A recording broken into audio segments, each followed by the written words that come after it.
truck? I like the color. That's probably the first thing that really like drew me into it. What about you, Jackson? What's your favorite part about the truck? Probably the wheels. Yeah, they're awesome. Say something or hold it up or something. You gotta look.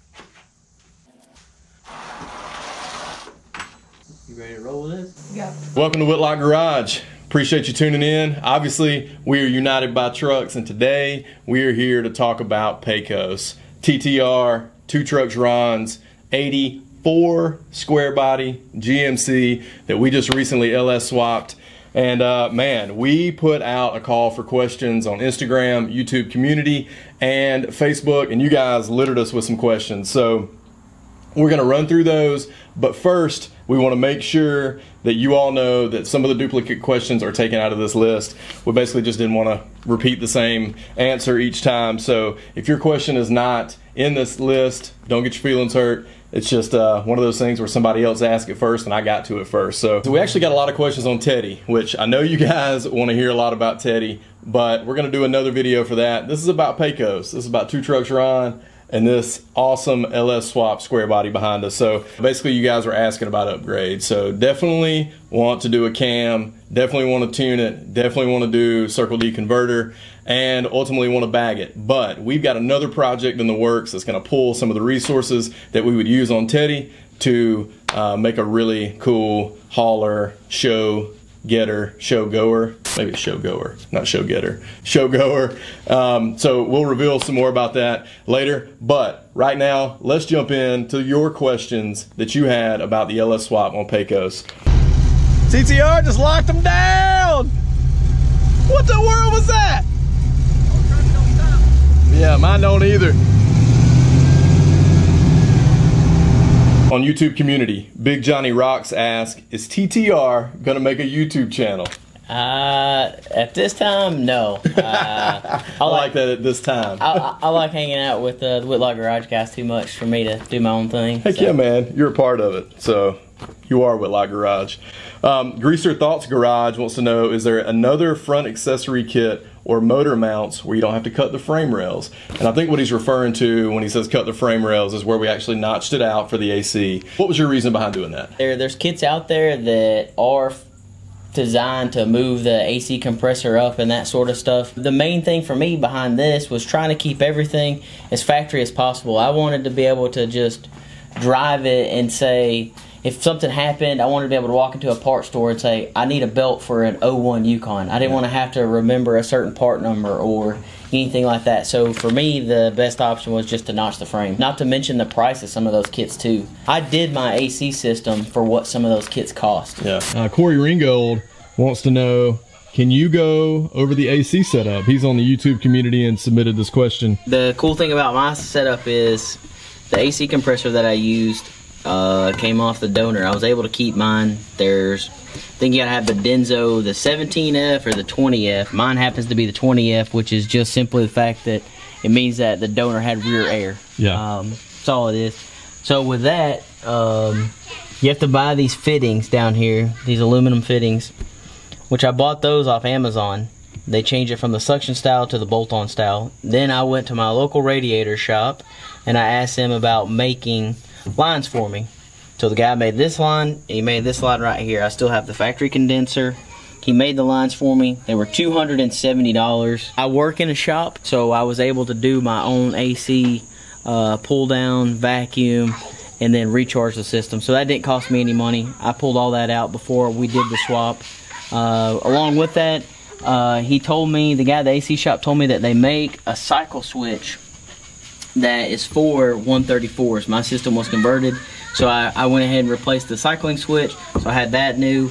And I discovered after all of this that they make a parallel flow condenser, which a parallel flow is what most modern vehicles have. It moves the air better through the condenser. When we go through and do the Tejas shroud, fans, all that stuff, I'm going to put one of the parallel flow condensers in it just to keep the system going cooler, keep more air flowing through it. But that's an OEM part? I saw it on Rock Auto. Okay, yeah, cool. You can get it off Rock Auto. Just make sure it says parallel flow. You can get them old school style, or you can get the parallel flow. Sweet. Pools Performance, not to be confused with Pools Mill, Dan Kaufman, our buddy, but Pools Performance, I believe he's out in Texas. He wants to know, are there any plans to add a posi, limited slip, and gears to the rear end? Yeah, actually, me and Dan were talking about that at Dan from Pools Mill. Dan from Pools Mill. We're talking about that at SETN. Is that I think we've decided that we're gonna do a True Track and 373s. Sweet, that's gonna be awesome. Really help out in the burnout department. Yeah, absolutely, absolutely. If you haven't seen the recent video, I think we called it Shenanigans on the way home from SETN or something like that. We do some burnouts, and I think that Pecos and I have a little bit left to be desired. I'm one tire fire, and Pecos, it took a minute to get turning, but once it got turning, it was rolling. It was going good. So anyway, check out that video. I'll link it up in the card up top. The Beige Wonder wants to know, what series Flowmaster mufflers did you use? And then he has a second part of his question, which we're going to go into here in just a minute. But I think I'm going to answer this for Ron, just because the mufflers were on this truck when you got the truck. And I think they're 40 series Flowmasters. I think that's what Clay Marlowe of C10 Squared uses, and that's what he put on this truck. So they're just a series 40 Flowmasters, and man, they sound really, really good.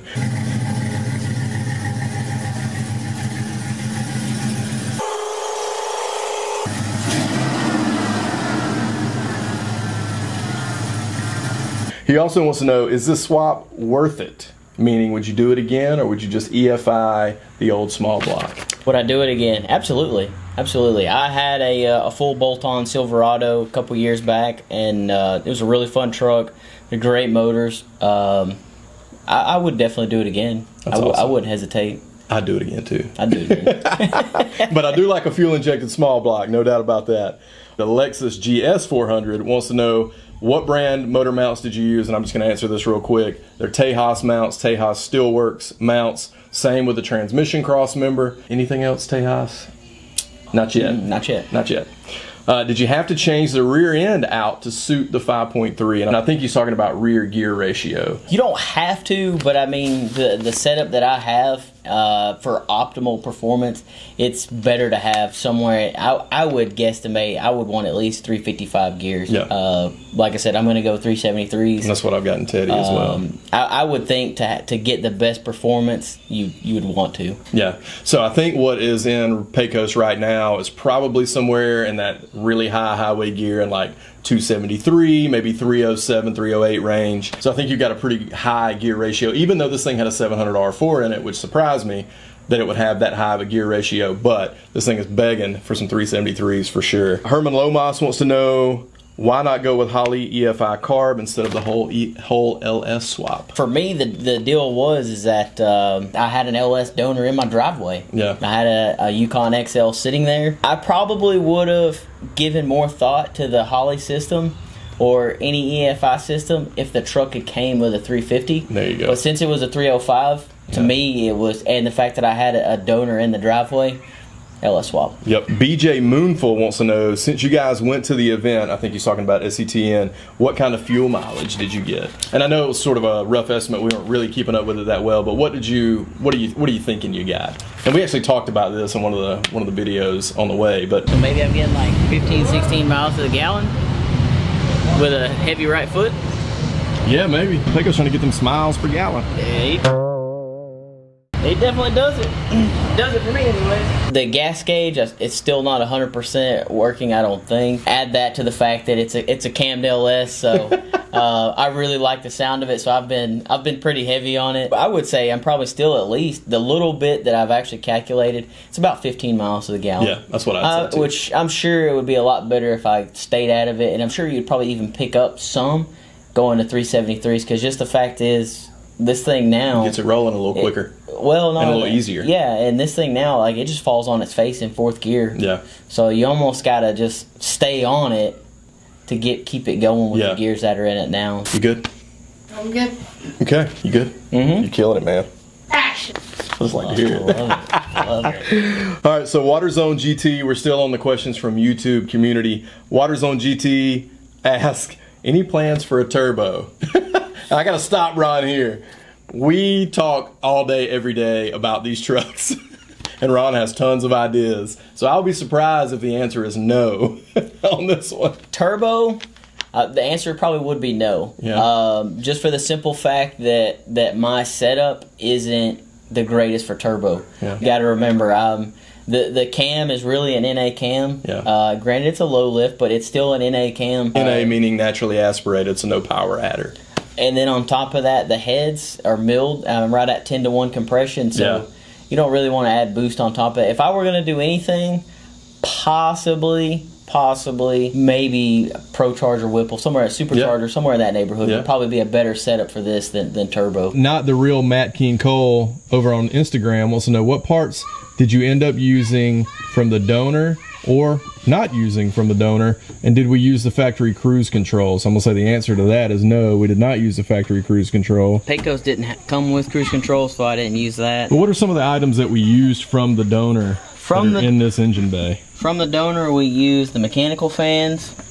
We used the upper radiator hose from the donor. We used this whole thing here, this whole motor. We use that from the donor. We used one of the power steering lines. I believe it's the return line. Actually, no, we used the pressure line from the pump. We did use the pressure line. Then we got a return line, which I could have used. You can use both of them, but I ended up cutting it on the donor, so we had to get another one. And then this bracket right here and this battery box from the alternator and everything else, we ended up keeping it. And the positive battery cable, we ended up keeping that as well from the donor. Factory accessory drive, throttle cable, kept that from the donor. We kept the drive shaft from the donor as well. So quite a few things. RB Sparklight wants to know, how was setting up the trans 4L60E? That's the question. So he's asking if it's 4L60E. It's definitely a 4L60E. Any budget-minded suggestions for the trans swap? So we set up the trans, and I think there's another question in here about linkage and how all that's set up on a square body. So we've done an LS swap on Teddy, our 6772, our 68. They're a lot different than the square bodies. In the square body, particularly as it relates to the trans linkage, you can make it work. And we did make it work on this truck. We actually show that in one of the LS swap videos. All right, so you can see we got the whole shift linkage retrofitted to the 4L60E. There's the old 700R4 bracketry. The actual shift rod is connected. And we've got all gears, which Teddy don't even have. There you go, Pat. Square bodies for life. Super easy to make work. We used the Tejas Steelworks trans cross member. That worked well. I think there's another question about whether you can use the factory cross member if you have a 700R4 like you had. I don't know the answer to that. I don't think you could. The way that it was set up in there, I don't think that you could, because the mounts and everything has moved forward. I wouldn't think that you could. Yeah. As far as budget-minded suggestions around the 4L60, putting a 4L60E in here, I mean, the trans cross member is what, 150 bucks? Thing to keep in mind is, even if you could reuse, even if you were able to reuse your factory cross member, you got to keep in mind that, one, I am went with long tubes. Yeah. Two, the Tejas cross member is designed for 3-inch exhaust to pass through, or to go under it. Yeah, so you're doing yourself a favor by switching over to a tubular or aftermarket cross member for an LS swap and for a 4L60E. Chino C10, we're gonna call him Chino C10. Are you just running the one fuel tank or both? And we've got another question about this, so why don't we just address this all now? So, one fuel tank or both? Pecos only came with one tank, so that's all I'm running. Awesome. And what we ended up doing, and here's another way, because we get some budget-minded questions here too. Here's a way you can actually save some money. Now, Ron didn't opt to do that, but you can utilize an 87 EFI tank, so an 87 square body tank that has the baffling in it, and there's an argument out there whether you even need to have the baffling, but you can use an 87 tank, drop in the cinder and fuel pump and all that, and adapt a Walbro 255, which is what is feeding the fuel in this beast. You can do that to an 87 cinder as well. There's some budget-minded options you can do there. Ron went with a full-blown tank sink gas tank, Walbro 255, new line. So basically you protected yourself and just made sure that all that was all that was nice and new, right? Yeah, I mean, I'm of the mind to just do it one time. I figured after 30 plus years, probably wouldn't hurt to put a new tank in it, put new lines and all that. So that's what I went with. Yeah, and it's easy to install. That was one of the big things even that we did in Teddy. You know, new fuel systems when you're doing LS swaps, in my opinion, is money well spent. Logan R wants to know, can you help me with an LS swap? The answer would be no. So, well, the answer would be technically we are right now. Technically the answer would be maybe, because we are creating this content about LS swaps so that you can then go and do it yourself, or feel confident to get you and a buddy in a garage and do it yourself. We get this question all the time about, hey, can you guys do this swap for us? Can you do this drop for us? Can you work on my truck? And while we'd love to do that, Ron and I and Rick and John, we really only have the bandwidth to work on our own projects right now. As you've seen, this whole channel is about a multitude of different trucks. We're going to continue to add more trucks to the roster that we're going to be working on. So we're really just focused on our trucks. We're focused on those trucks, but we're also focused on creating the content that you all can consume to then empower yourself and motivate yourself to get out there and do it on your own, or do it with a friend like we are. Frank M wants to know, what cats and O2 sensors, if any, did you run? No cats for me, but PSI with the wiring harness, they send along a whole list of stuff that they want you to use. I believe that they're actually the F-body O2 sensors. Yeah, because they have a little bit different plug. They have a square plug instead of a flat plug. That's what they say to run. That's what I'm running in mine. Awesome. But no cats. Charlie Ocean wants to know, and I bet everybody wants to know this, horsepower and torque specs. And what does the butt dyno tell you? I don't. We should preface this. We should preface this and say that Alex Walker from Walker Performance Tuning tuned this truck, but he street tuned it. He did not dyno tune it. So we don't know the specifics on horsepower and torque. But that said, based on the setup that I have, conservatively, what I feel in the seat right now, I'm sure I feel more after gears, but what I feel on the seat right now, I'm probably somewhere in the 340, 360 range. Yeah. I mean, would you say that's to the wheel or to the crank? It could be at the wheel. Yeah. I mean, I think it's fair. It's fair to say that it could be in that neighborhood. And remind folks really quickly what the motor setup is. So you did Texas Speed, Stage 3, low lift cam. Mm-hmm. What else did you do to the motor? Did the cam, and then I milled the heads 10,000, so it's right at 10-to-1 compression. Yep. And then basically I just went with everything else off the shelf GM part. Just your standard like LS2 timing set, LS7 lifters. Yep. The trunnion upgrade on the rockers. Stuff to make it a little more bulletproof. Texas Speed push rods. But I never touched the bottom end in this. Yeah. The donor that I pulled this thing out of had 265 on it. Yeah. I never touched the bottom end. 265 meaning 265,000 miles. So go think on that for a minute. Especially when you're thinking about, is a junkyard swap worth it? I think Pecos would tell you it is worth it. Circle D 3000 stall converter? Mm-hmm. Yeah. Yep. Okay. Big Blue Ox 76 also asked, could you do a little more thorough review on the Tejas motor mounts?